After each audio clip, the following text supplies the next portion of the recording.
Hello, Mark. Hey, Rory. How you doing? I guess good. How are you? Good. We're good to go. I can hear you loud and clear, so we'll get underway. Perfect. All right. Thanks for joining us, Rory McIlroy, here at the Tour Championship, the FedEx Cup playoffs finale. This is your 8th start here, Rory. You're a 2-time champion. Just what are you looking forward to about coming back here for the 9th time, or the 8th time, big I'm just happy to be here, to be honest. I was 28th going into the week last week at Caves Valley. Knew I needed at least a decent week to make it here, and it turned out to be a bit better than that. I probably played some of the best golf I've played all year. Not good enough to keep up with Patrick and Bryson, but certainly good enough to move up a few spots and get here this week. So, yeah, happy to be here. I think it's always a feather in your cap to make the Tour Championship, even though someone in my position is expected to, and I obviously expect myself to as well. You look around this week and there's only 30 players here, and you can single out every single player that's done something really well this year. So to be included in that group is nice, and at least I have a chance. It was funny. I saw Sungjae this morning at breakfast, and when I finished on Sunday, it looked like I was projected to start the tournament this week at 4 under, and then Sungjae birdied 17, and then I was projected to start the week at 3 under, and then he birdied the last, and then I went down to 2 under. So even before the week started, he cost me 2 shots. But no, it's and it's sort of, I think that's the fun thing about this format. You're always sort of looking at what the other guys are doing and seeing where you're going to start. And but yeah, just happy to be here, and glad to have a chance. Terrific. All right, we'll jump straight into questions. I've got a couple lined up here, and we'll just remind you just to type your name in, and we'll call on you. But we'll start with Phil Casey. Question. Go ahead, Phil. Yeah, hi. Thanks, Rory. You touched on it there. How do you approach starting the week 8 behind? Do you just think that's just 2 shots a day, or do you just try and put it out of your mind until you get down to the business end of it? Not really. I think East Lake isn't the easiest golf course in the world, and it's certainly it seems to be a course that separates the field somewhat. So, the way I look at it, if I go out tomorrow and shoot 6 under, for example, which is the score I shot last year in the first round, get to 8 under par, and some of those top guys shoot even par or even 1 or 2 over, all of a sudden you're right in it. So, it's a golf course that I feel like you can make up a lot of ground quickly. You can also lose a lot of ground quickly as well, depending on how it goes. But I certainly don't feel like I'm out of it. I don't feel like I'm too far behind. 8 shots around this golf course doesn't seem like that much. So still pretty optimistic. But I think it just puts the impetus, especially for people that are in my position, the bottom half of the field.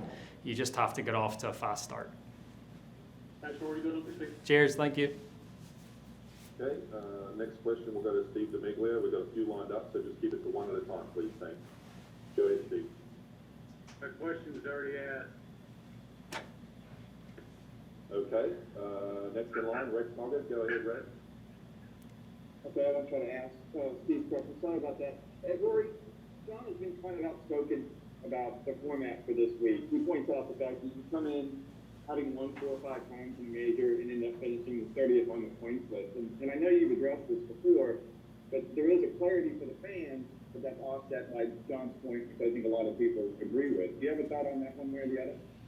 Yeah, look, the first year that it was played in this format, I started 5 back, and I ended up winning the tournament by 3. So, everyone gets here, the people that have played well have an advantage. It's not an insurmountable advantage like it has been in previous years, where guys have turned up to the Tour Championship not having to do anything to win the FedEx Cup, and that's certainly, you don't want that to happen either. So, there's been a few iterations of it, and I think this is definitely the best format so far. There's clarity for the players, there's clarity for the fans. It's, and again, it's the playoffs, and I think everyone that's in the top 30 deserves to be here. And then because of that, everyone in the top 30 deserves to feel like they have a chance to win it all. So I can certainly see where John's coming from, especially with the year that he's had. But look, I've went into two playoff runs being number one in 2012 and 2014, and didn't win either of them. So I've been on both sides of the coin here. So, look, it is what it is. I mean, the PGA Tour wanted to create this playoffs format, and by nature, it is going to be volatile at the end of the year, and I think most players have accepted that. Thank you. Okay, thanks, Rex. Next question will be Dylan DeChia. Go ahead, Dylan. Yeah, Rory, I know you were hitting fades and hitting draws and trying to figure out which one made more sense. Where have you settled on that, and why? I think it's shot and hole dependent. I mean, I'm going to try to hit a fade on holes that dictate that that's the way you should play the hole, and I'm going to try to hit a draw on holes or hole locations where it dictates that you should hit a draw. I mean, I think most players in this field and most players on tour should be good enough to be able to work the ball both ways. And certainly there is advantages of just having one shot shape. It takes the options or the choices out of your head somewhat, and it simplifies the game. But I think I should be able to swing the club well enough and know what I'm doing that I'm able to hit both shots. I mean, I think for my swing pattern and when it gets off, I think the feeling of a fade is always a good one because it gets the club out more in front of me on the way down. So that's always going to be a sort of thought or a drill of mine, is like just keep trying to get the club out in front of me and rotate and hitting those fades. Because I know if I can hit the fade pretty consistently, then I know I'm swinging well and the club's not getting stuck behind me, and I know how to hit a draw. I mean, I've done that my whole life. So it's just a matter of managing your pattern somewhat and basically just hitting the shot that's required on the hole, or yeah. Sounds good. Thanks, Rory. Thank you. All right, thanks, Dylan. Next question, we'll move on to Bernie McGuire. Go ahead, Bernie. Royce, hi, good to see you. To Bernie. Can I just ask the thoughts with two European Tour counting events remaining for the Ryder Cup? How do you see the European Ryder Cup team shaping up? And has Porty got a pretty tough task in terms of phone calls and before he makes the announcement of the wild cards at Wentworth on that Sunday night? Yeah, look, it depends how Italy and Wentworth go, I guess, the next couple of weeks. Obviously, Bernd Wiesberger had a great chance to play himself into the team last week in Switzerland and didn't quite get it done, but certainly has a couple more opportunities coming up in Italy and Wentworth to get over the line. And then I think if that were to happen, if say someone like a Bernd or Victor Perez or one of those guys gets plays their way into the team, then I think it makes it a little more difficult for Padraig, because then say for example, if Shane doesn't get on automatically, then you're looking at him for a pick, or whoever else. I mean, it's still all a bit up in the air, but I think at this moment in time, if the qualification stopped, I think it's a pretty simple scenario, but a lot can change over the next couple of weeks. Are we going to see you at Wentworth or not? No, Okay, I will not be there. Thank you. Okay, right. Okay, thanks, Bernie. Next question, we'll jump with Adam Schupak. Go ahead, Adam. Hi, Rory. Do you feel that fan behavior has become less respectful? And if so, what do you attribute it to? Yeah, I do a little bit. I think I sort of know what you're getting at in on the back of last week, and some things that were said, and over the past few weeks, I guess. Yeah, a little bit. I think it's different, right? As golfers, there's a very thin rope that separates us from the fans, and then you hit a shot offline, and you have to go into the fans to hit it. So it's we get a little closer to them than some other sports. And yeah, I think some of it crosses the line. I think there's certain other sports culture has fed into our game and fed into the fan base that's definitely affected it. And people will people will make the argument that, well, it happens in every other sport, but I would say that we're not any other sport, and I think golf should hold itself to a higher standard. I mean, the players are certainly held to a higher standard than other sports, so why wouldn't our fan base be? Do you feel like you have to develop a thicker skin for the Ryder Cup? Yeah, certainly, especially the ones that are played in the United States. But I think the best thing is to just not, someone once told me a while back, if you don't take anything personally, you'll live a very happy life. And I think I try to do that all the time. You just try to let it slide off, not take things personally. And if you can do that, and if you can train yourself to think that way, it certainly makes it easier. Thanks, Rory. Okay, thanks, Adam. Looks like we've got 3 more questions in line, so we'll try to get on them. James Corrigan, I think it is. Go ahead, James. Hi, Rory. How you doing? Hi, James. I just wonder, everybody seems to be on Bryson's case at the moment. Do you feel any sympathy for him, or do you think he brought it on himself? I certainly feel some sympathy for him, because I don't think that you should be ostracized or criticized for being different. And I think we've all known from the start that Bryson is different, and he's not going to conform to the way people want him to be. He is his own person. He thinks his own thoughts. And everyone has a right to do that. There are certainly things that he has done in the past that have brought some of this stuff on himself. I'm not saying that he's completely blameless in this, but at the same time, I think he has been getting a pretty rough go of it of late, and it's actually pretty sad to see, because he deep down, I think, is a nice person, and all he wants to do is try to be the best golfer he can be.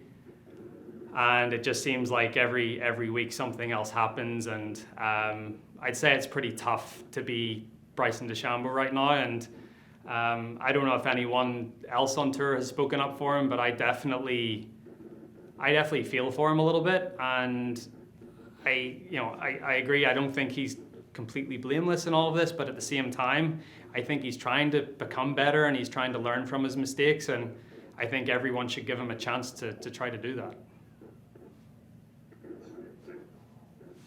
Okay, thanks, James. We'll go to Steve Palmer. AJT, go ahead, Steve. Yeah, Rory, outside observers can't help but note Patrick Cantlay's very calm demeanor on the golf course, regardless of what the circumstances are. Is that something that players take note of as well? And what other parts of this game might you point to that's going to make it tough to catch this week? I mean, if he putts the way he putted last week for the rest of his career, we have no chance.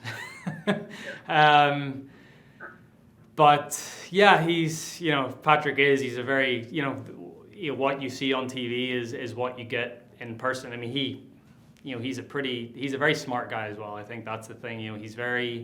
He doesn't say a whole lot, but you can tell that there's a lot going on in his head, and he's an educated guy. And yeah, I mean, the performance that he put in last week, I think everyone that, when he hit that shot into the water on 17 in regulation, we all thought, well, this is Bryson's to win. But the resolve that he showed to get up and down, to make bogey there, to birdie the last, to force the playoff, and then everything that happened in the playoff, it was really impressive to see. I mean, I think that was he's won some tournaments before, and he's played well, but I think that was, I don't know if anyone's ever seen that side of Patrick Cantlay to that extent like we did last week, and it was very impressive. Thank you. All right, thanks, Steve. We'll go to Shane Ryan, Golf Judges. Go ahead, Shane. Hey, Rory. You alluded to the Hazeltine Ryder Cup a little bit earlier, and my read on that week was that you expended a ton of energy, winning matches early in the week and kind of carrying your team.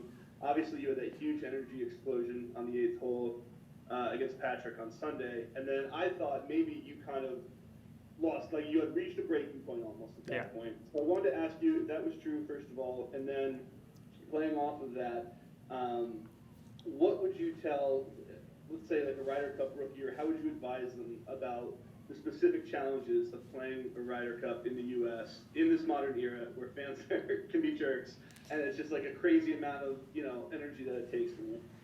Yeah, so you're completely right. I mean, that observation is you hit the nail on the head. I expended so much energy during that week, not just competing on the golf course, but also just everything else that was going on, that, everything sort of reached a crescendo on that 8th green on Sunday. And I think both of us, both Patrick and I, we certainly didn't keep that level of play up for the entire match. And I think we both sort of came down a little bit from that, but he was just able to, he made birdie at the last and ended up, winning one up. And but yeah, it was certainly, I took a lot from that. I learned a lot from that, and I hopefully won't make the same mistake again this year, because you only have so much energy, and you can only use it for an amount of time. And I think what I would tell a rookie going into a Ryder Cup, especially on the road, is, conserve your energy. You don't, we're there from the Monday. The matches don't start until the Friday. I mean, I would, Monday, Tuesday, Wednesday, Thursday, do just enough to feel like you're prepared, but don't do too much. Don't play 18-hole practice rounds every day. Don't kill yourself in the gym. Don't do what you need to do to get yourself in the right frame of mind and the right space physically to go out there and play. And the thing as well is, if you're called upon to play all 5 sessions, that's a long week. It's tough, and physically draining, but also mentally as well, trying to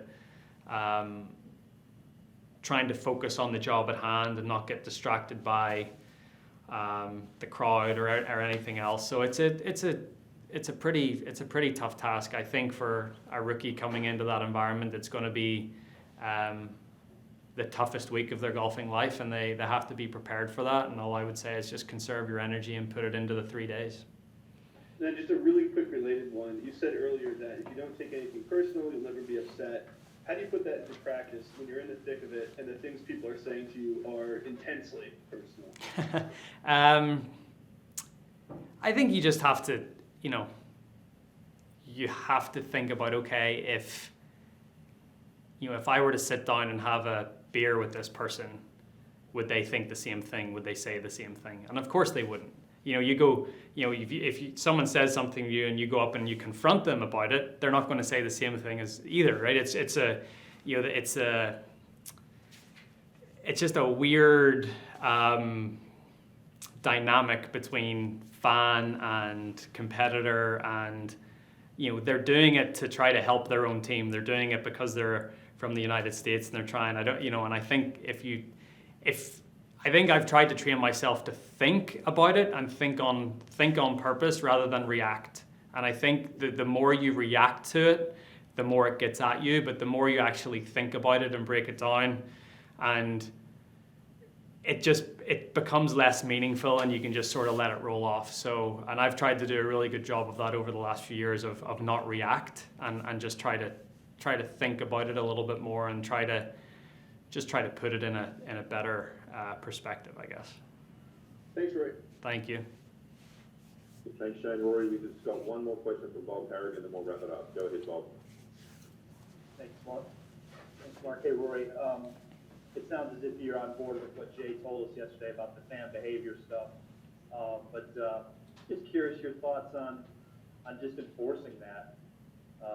The difficulty of actually, calling people out and maybe asking, booting them or ejecting them in such a situation. So I think, Bob, I think as I said at the start, it's as golfers, I feel like we're held to a higher standard than other sports and other athletes. And I think because of that, the people that come to watch us play should be held to a higher standard as well. So and enforcing that. I think it should be there's no room in golf for people to, abuse someone on the golf course when all they're trying to do is do their best and win a golf tournament and, follow their dreams. So there's no place for that in our game.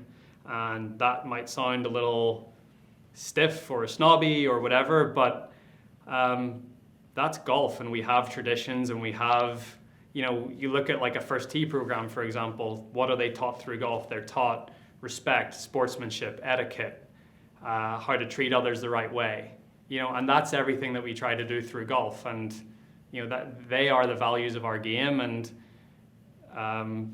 that's, people need to understand that, and they need to try to adopt those same etiquettes and those same beliefs and values when they show up at our tournaments. Perfect. Appreciate it, Roy. Thank you. Thank you. All right, thanks, Bob. Thanks, Rory. We appreciate your time coming in. That was a nice little session, and have a great week this week, and look for a third FedEx Cup trophy. Thank you. Try. All the best.